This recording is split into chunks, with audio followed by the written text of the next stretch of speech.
Hello and welcome to your employee self-service adaptive employee experience training for employees and managers.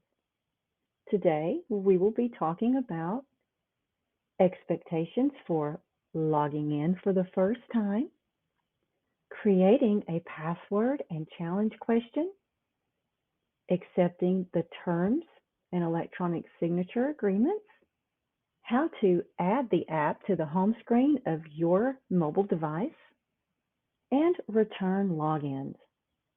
Let's get started. First, you will receive an email.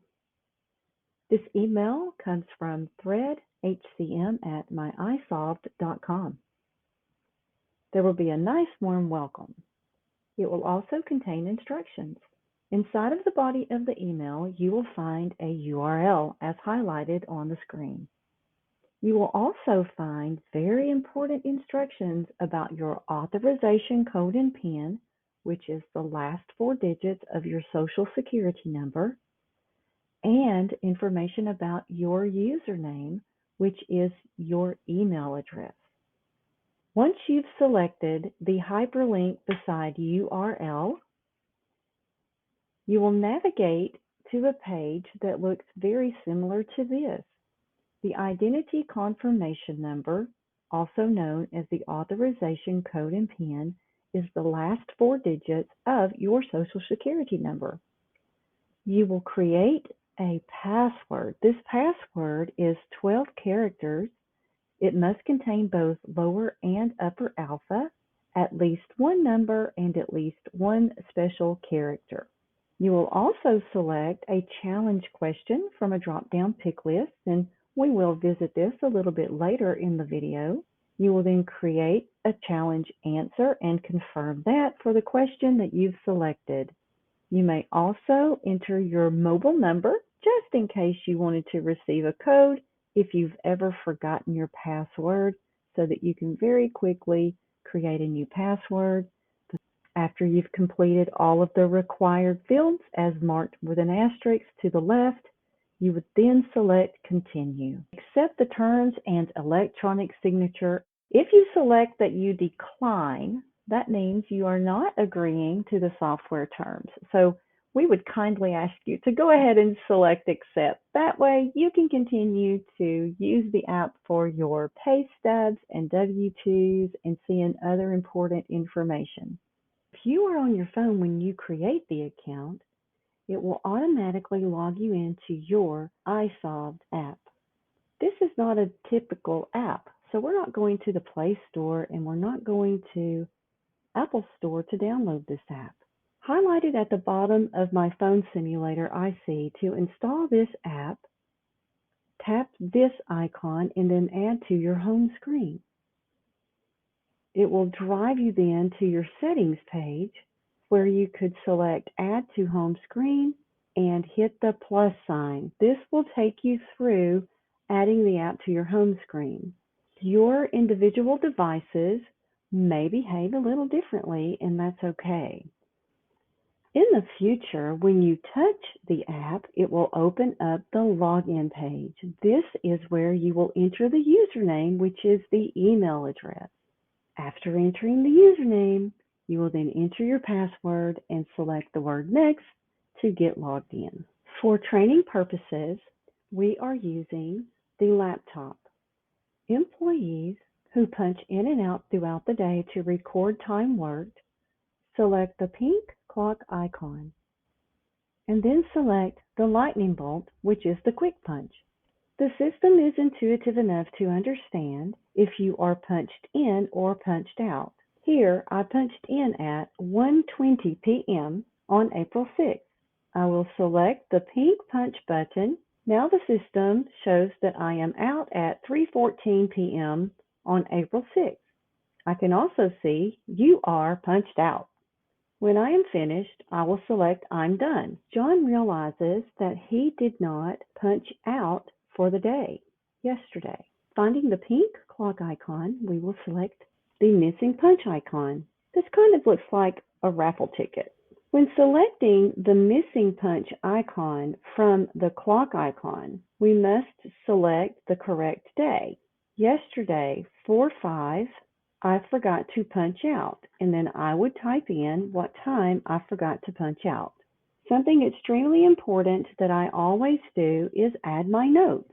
After adding notes, I would then select Save. I receive my green confirmation, and now I will know that I've submitted a missing punch for that day and that time. The manager receives an alert indicating that you've submitted a missing punch, and the manager will see the task on the dashboard.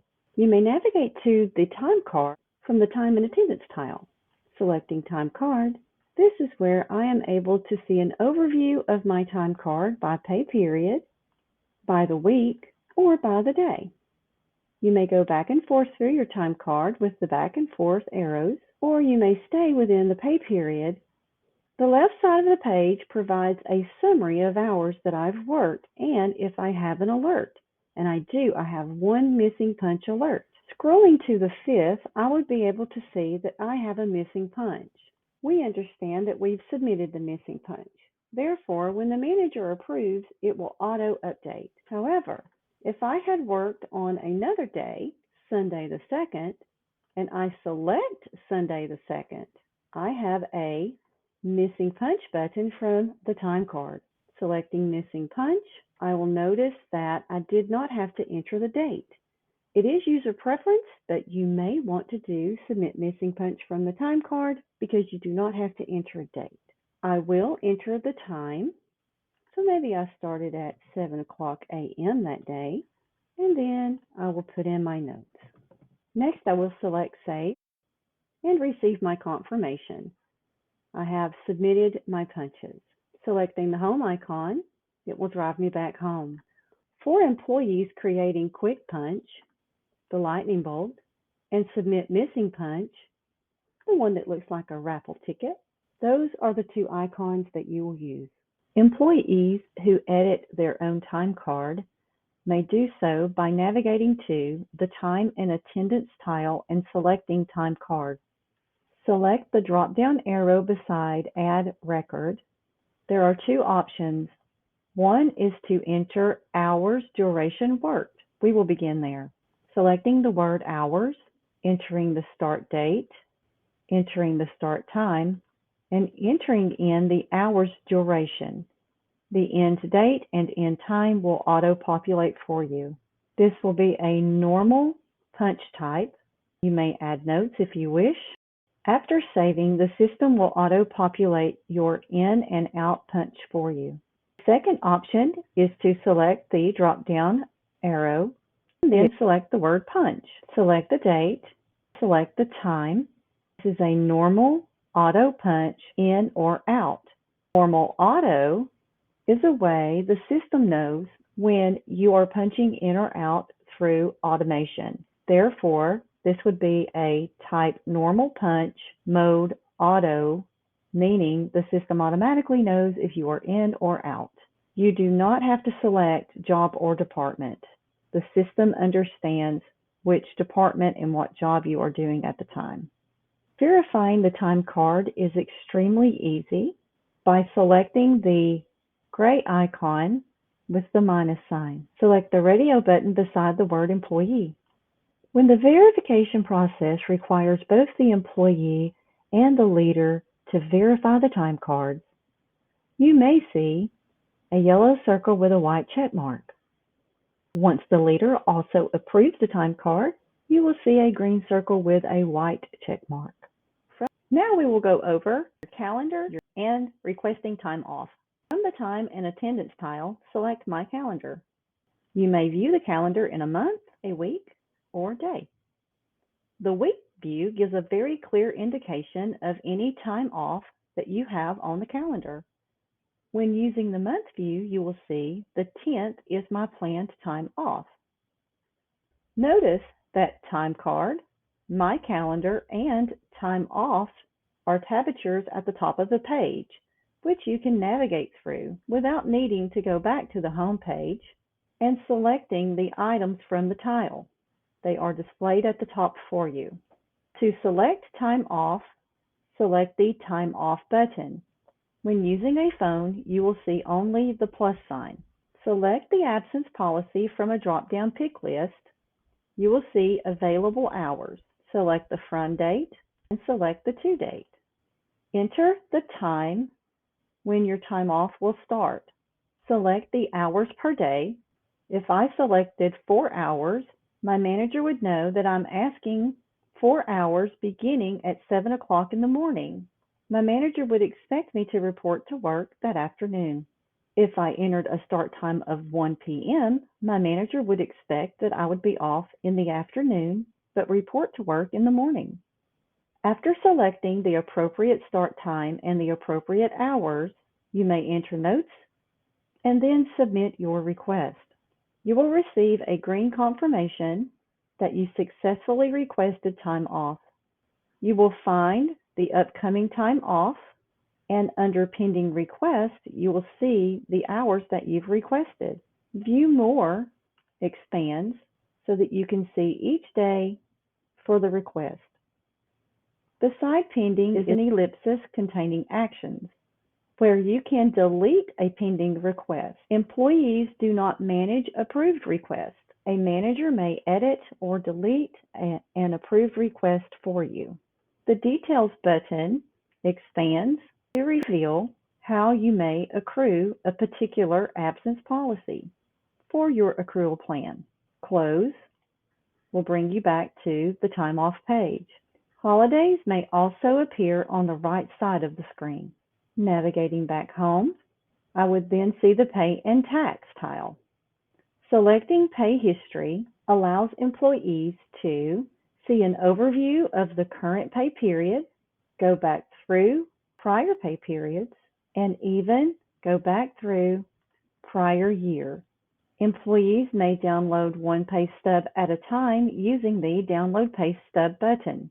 However, expanding with the expansion arrow provides employees an opportunity to download multiple pay stubs at once. Selecting multiple pay stubs, I can enter a from and to date to pull in specific pay stubs, tick the radio box beside all of the pay stubs that I need, and then download and hit OK to download all of the pay stubs that I've selected on the page.